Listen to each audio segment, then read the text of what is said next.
Somebody just handed you a document that promises to cut your taxes by 80%. And honestly, part of you wants to believe it. But before you pick up that pen, let's talk about what's really going on. Because the line between a brilliant tax strategy and a federal investigation is thinner than you think. Every year, the IRS flags thousands of transactions it calls abusive tax shelters. And the penalties for getting caught up in one can make your original tax bill look like a rounding error. We're not talking about small mistakes here. We're talking about promoters who've collectively cost the government hundreds of billions of dollars. And the people left holding the bag are almost never the ones who sold the idea.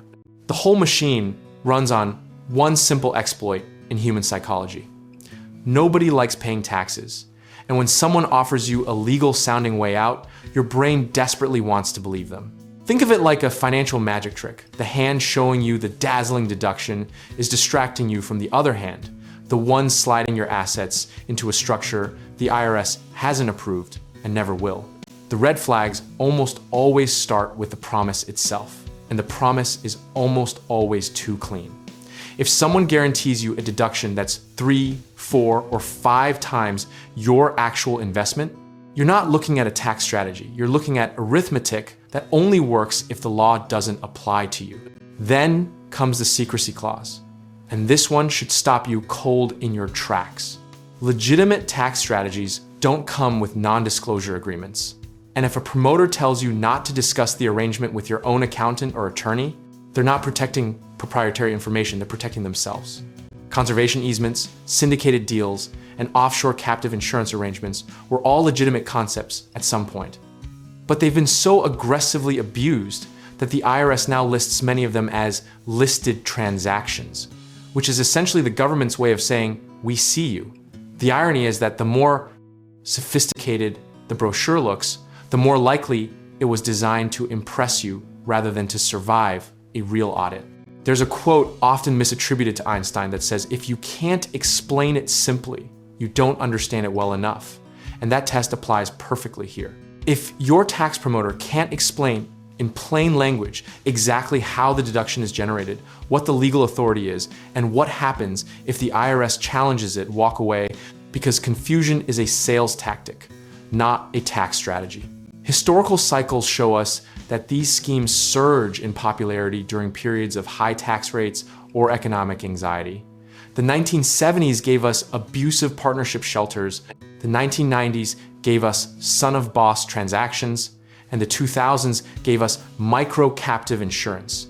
Every generation gets its own version, the players change, the brochures get glossier, but the core mechanics and the eventual IRS crackdown follow a pattern so predictable you could almost set a calendar to it. The practical lesson from every one of those cycles is the same. If it required a promoter to sell it to you, it probably needed a promoter because it couldn't sell itself on the merits.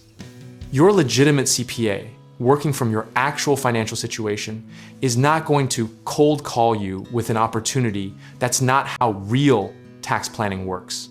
Here's what disciplined, rational tax strategy actually looks like. Maximizing contributions to qualified retirement accounts, timing income and deductions thoughtfully, using properly structured business entities, and working with professionals who sign their own names on your return. It's genuinely less exciting than a syndicated deal promising to erase your entire tax liability.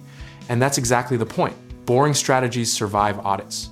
The misconception we need to demolish is that aggressive tax avoidance and intelligent tax planning are the same thing, because they absolutely are not. One is a legal, documented, disclosed strategy your attorney and CPA both review and approve. The other is a gamble where you're essentially betting that the IRS won't look closely enough, and that is not a bet that has been paying off lately.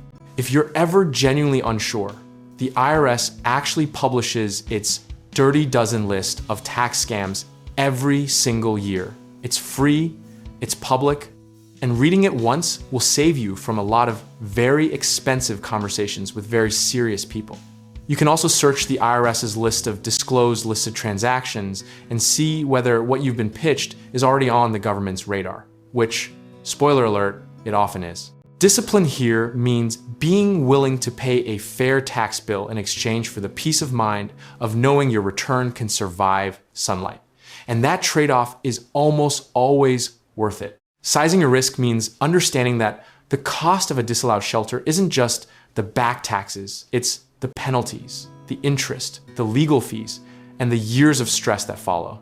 At the end of the day, the best tax shelter ever invented is a well-run business with legitimate deductions, a long-term investment strategy with tax-advantaged accounts, and a trusted advisor who sleeps fine at night. You don't need a secret, you need a system. And the people selling secrets are almost always the ones who benefit most when you sign. Whether you're trying to protect wealth through real estate, fund a project through smart financing, or simply find a contractor you can trust, we can help you take the right next step. Check out our links in the description below.